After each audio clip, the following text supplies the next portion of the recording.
আসসালামু আলাইকুম রহমতুল্লাহি ওবরকাতুহু। সম্মানিত দর্শক, জামায়াতে ইসলামী বাংলাদেশের আমির ডক্টর শফিকুর রহমান মূলত এই ভদ্রলোক এই মুহূর্তে বাংলাদেশের রাজনীতিবিদদের মধ্যে সবচেয়ে বেশি আলোচিত। তার যে মুভমেন্ট এই পর্যায়ে অন্য কোনো রাজনৈতিক দলের অন্য কোনো নেতা এভাবে মুভমেন্ট করতে পারছেন না।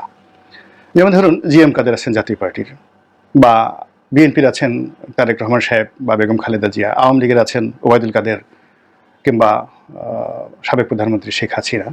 তো এই পর্যায়ের যারা নেতৃবৃন্দ রয়েছেন তার মধ্যে সবচেয়ে বেশি মুভমেন্ট করার সুযোগ পাচ্ছেন ডক্টর শফিকুর রহমান।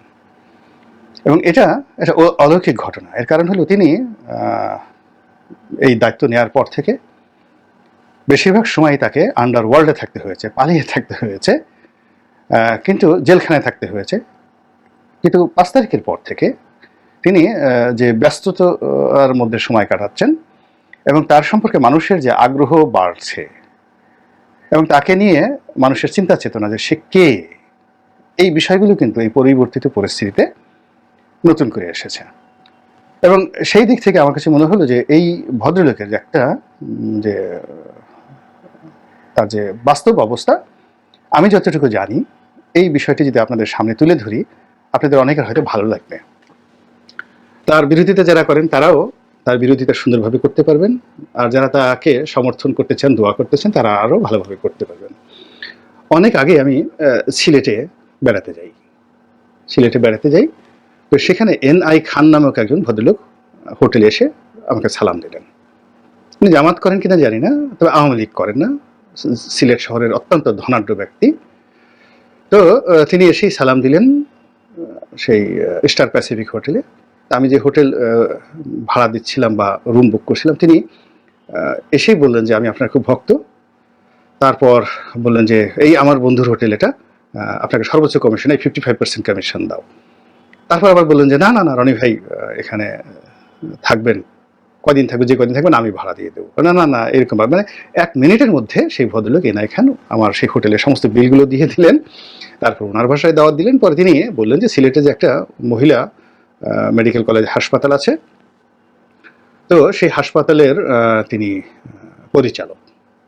তারপর কথা প্রসঙ্গে জানালেন যে জামাতের একজন নেতা, তখন তিনি সাধারণ সম্পাদক আমির হন নাই বা সাধারণ সম্পাদক হননি, কিন্তু নেতা হিসেবে বেশ পরিচিত। বললেন যে ডক্টর শফিকুর রহমান তিনি এই হাসপাতালের পরিচালক। আমি বেশ অবাক হয়ে গেলাম যে আওয়ামী লীগ জমানা, এখানে জামাতের একজন নেতা এই হাসপাতালের পরিচালক, আপনাদের কোনো সমস্যা হচ্ছে না? বলে যে না, আমাদের সিলেটে আসলে ওইরকম কোনো সমস্যা নেই। এখানে যে সহমর্মিতা, রাজনৈতিক দলগুলোর যে সহমর্মিতা, এটা অন্য যে কোনো জেলার চেয়ে বেশি।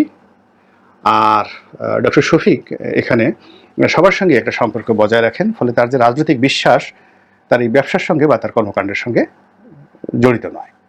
এই প্রথম আমি আসলে ডক্টর শফিক সম্পর্কে চিনি, তখনও পর্যন্ত তার ছবি আমার আসলে দেখা হয়নি।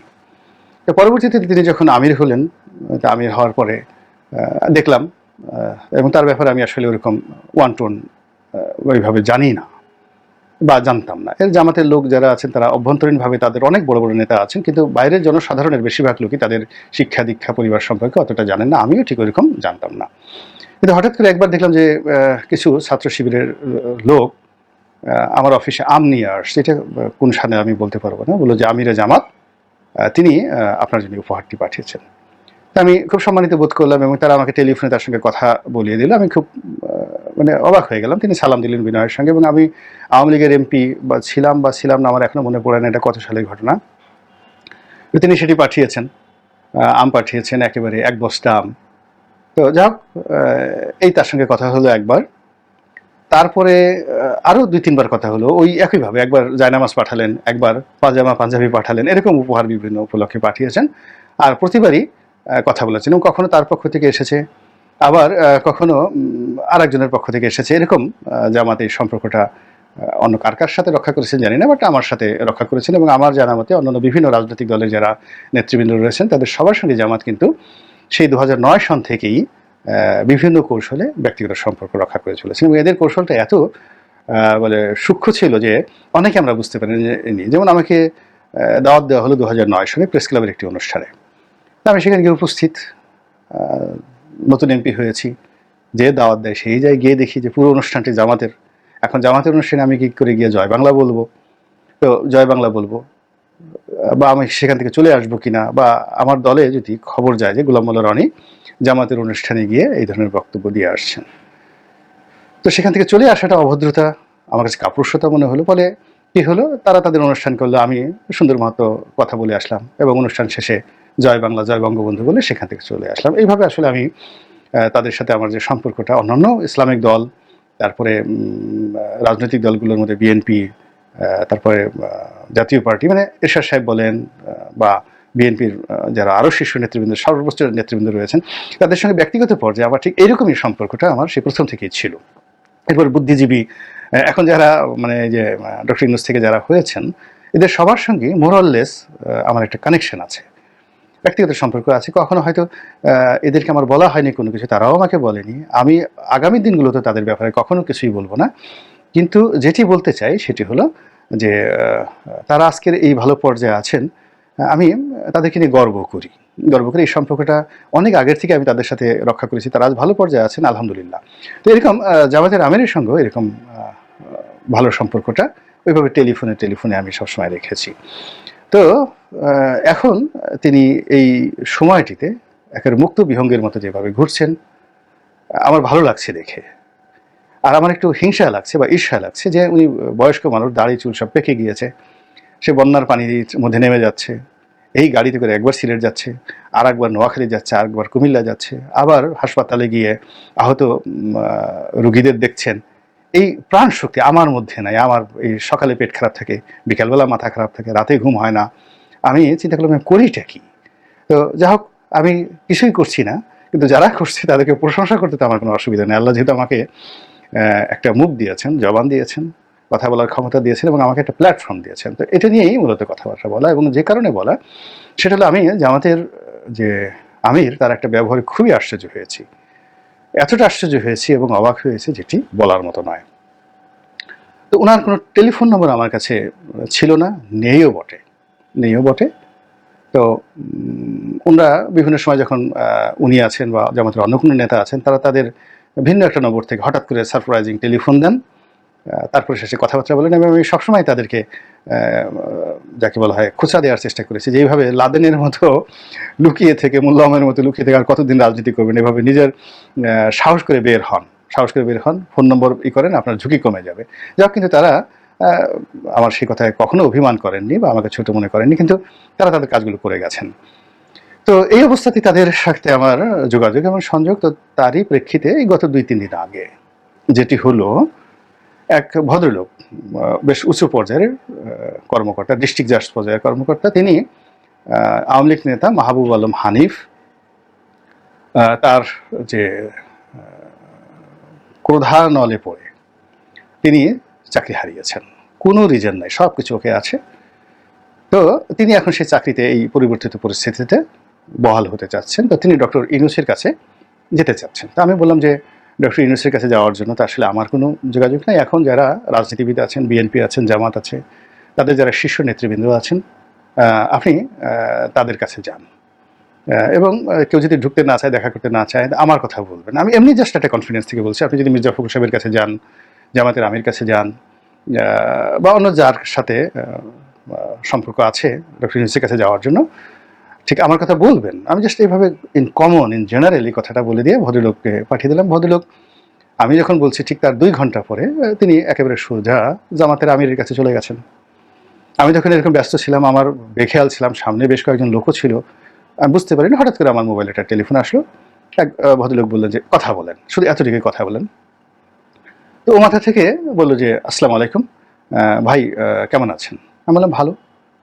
তো বললো যে আপনি যে লোক পাঠিয়েছেন, আমি চেষ্টা করবো সর্বোচ্চ এই লোকটিকে সাহায্য করার জন্য। তা আমি স্মরণ করতে পারছিলাম না যে আমি কে কথা বলছেন, কার কাছে পাঠালাম বা কে গেল। তা আমি অনেকটা কনফিউজড এবং কিংকর্তব্য বিমূঢ়। তা আমি বললাম যে দয়া করে বলবেন আপনি কে বলছেন। তিনি বললেন যে আমি শফিকুর রহমান বলছি, একজন কৃষকের ছেলে। আসলে আমার বুদ্ধি এত কম, আমি তখনও পর্যন্ত বুঝতে পারিনি। আমি আরও প্রায় 5-6 সেকেন্ড আমি আর্তস্থ এবং ধাতস্থ হওয়ার চেষ্টা করলাম। পরে আমি বললাম যে, ভাই এটা কি ধরনের কথা? আমি জামাতের আমিরের সঙ্গে কথা বলছি বা আমিরে জামাতের সঙ্গে কথা বলছি। এবং এখানে একটা ব্যাপার হলো যে চ্যারিটি বিগিনস ফ্রম হোম। আমি যেটা জানি যে আমরা বাইরে থেকে তাকে জামাতের আমির বলি, কিন্তু জামাতের যারা লোকজন আছেন তারা বলেন আমির বা আমিরে জামাত, এবং অনেক লোক কিন্তু তাকে আমিরুল মুমিনিন বলে ডাকেন, আমিরুল মুমিনিন বলে ডাকেন, বিশ্বাসীদের নেতা বলে তাকে ডাকেন। যাই হোক, তো এরকম একটা মানুষ তিনি আমাকে হঠাৎ করে টেলিফোন দিলেন। তার যে লোক আমাকে টেলিফোন করলো একবারও বললেন না যে আপনি অমুকের সাথে কথা বলেন। অনেকটা মানে মানে র্যাডিকুলাস যাকে বলা হয়, অ্যারোগান্সনেস, এই যে সঙ্গে সঙ্গে রেসপন্ড করা। তা আমি বললাম যে, কি বলেন আপনি? আমি আমিরে জামাত আমাকে টেলিফোন করেছেন এবং এই ভাষায় আমি তো খুব সম্মানিত বোধ করছি। ঠিক আছে, আপনি মানে সে যে কারণে ফোন করেছে কাজটা করে দেবে, আমি সেই বিষয়টাই ভুলে গেলাম। আমি শুধু বললাম যে উনি আমার কাছে আসছিলেন, ওনার একটা অভিযোগ ছিল, আশা ছিল, আমি আপনার কথা বলেছি, আপনি সম্মানিত করেছেন, দ্যাটস ওকে। তো এই হলো ডাক্তার শফিকুর রহমান সাহেবের, আমি আবার মানে উত্তেজনার নামটা কি ডক্টর শফিক, আমি শফিকুর রহমান লেখেন না শফিকুল ইসলাম লেখেন, আমি এই মুহূর্তে এলোমেলো হয়ে গেছে, আমি কথা বলতে গিয়ে অনেকটা আবেগপ্রবণ হয়ে গেছে এই বিষয়টা নিয়ে, ক্ষমা চাই যারা শুনছেন। ডক্টর শফিক জামাতের আমির। তো আমি তাকে সালাম জানিয়ে টেলিফোন রাখলাম এবং তখনই আমার মনে হলো যে এই বিষয়টা নিয়ে আমার কিছু বলা উচিত। একটা দলের শীর্ষ নেতা, বয়স্ক নেতা, সম্মানিত নেতা, তিনি অন্য মানুষকে কীভাবে সম্মান করেন, কীভাবে মর্যাদা দেন, এই বিষয়টি প্রকাশ করা উচিত। ২ নম্বর হলো যে তিনি এই বয়সে যেভাবে কাজগুলো করছেন সেটার প্রশংসা করা উচিত। তারপরে হলো যে এখনও যে এই সমাজে মানুষের জন্য কাজ করে, এটা জানানো উচিত। তো এটাই জানালাম। আল্লাহ রাব্বুল আলামিন ভালো জানেন।